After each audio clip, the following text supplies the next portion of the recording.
Praise the lord. దేవుని మాట. మొదటి యోహాను రాసిన పత్రిక 3వ అధ్యాయము 22వ వచనము. మరియు మనం ఆయన ఆజ్ఞలను గాయకొనుచు ఆయన దృష్టికి ఇష్టమైనవి చేయుచున్నాము గనుక మనమేమి అడిగినను అది ఆయన వలన మనకు దొరుకును. అయితే ఇక్కడ ఏమని వ్రాయబడి ఉంది అంటే, ఆయన ఆజ్ఞలను గాయకొనుచు ఆయన దృష్టికి ఇష్టమైనవి చేయుచున్నాము. ఆయన ఆజ్ఞ ఏంటి? నిన్ను వల్ల నీ పొరుగు వారిని ప్రేమించాలి, నరహత్య చేయకూడదు, నేను తప్ప వేరొక దేవుణ్ణి పూజించకూడదు. ఇదే కదా యేసు ప్రభువు చెప్పిన ఏకైక ఆజ్ఞ ఏంటో తెలుసా? నిన్ను వల్లే నీ పొరుగు వారిని ప్రేమించాలి. ఈ లోకంలో ప్రేమ అనేది చాలా తగ్గిపోతుంది. కుటుంబంలో ప్రేమ ఉండట్లేదు, స్నేహితుల మధ్య, బంధువుల మధ్య ప్రేమ ఉండట్లేదు. ప్రేమ అనేది నశించిపోతుంది. ఇక్కడ ఏమని రాయబడి ఉందంటే, ఆయన ఆజ్ఞలను గైకొనుచు ఆయనకి ఇష్టానుసారంగా ఎవరైతే జీవిస్తారో వారు మాత్రమే, వారి మాటలు మాత్రమే, వారి మనవులు మాత్రమే ఆయన ఆలకిస్తాడు.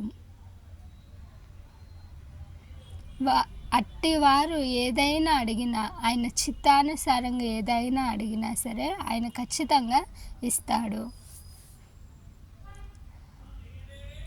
మనము ఆయన వాక్య ప్రకారము నడుస్తున్నామా లేదా అనేది ఒకసారి పరిశీలన చేసుకోవాలి.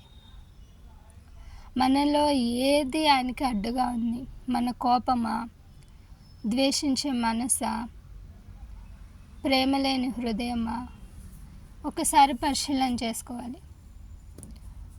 మన హృదయంలో ద్వేషం పెట్టుకొని బయటికి నవ్వుతూ మాట్లాడితే దాన్ని దేవుడు ఏమంటున్నాడు తెలుసా?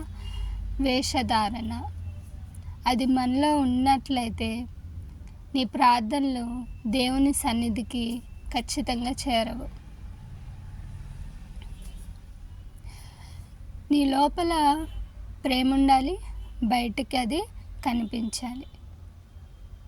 యేసయ్య ప్రేమ మనకి అలాగే కనిపిస్తుంది.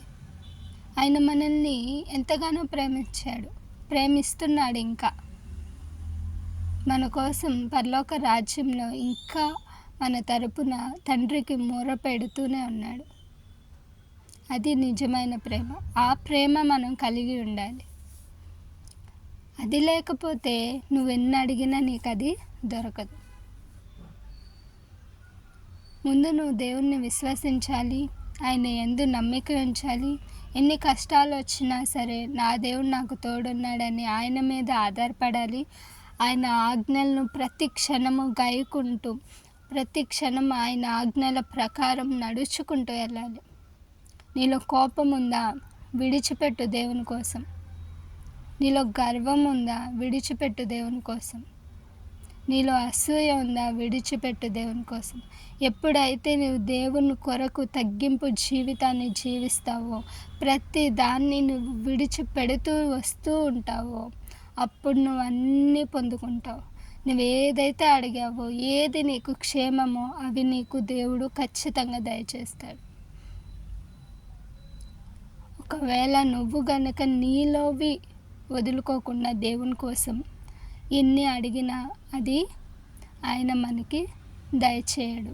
ఆయన సన్నిధికి మన మొర వెళ్ళదు. Praise the lord.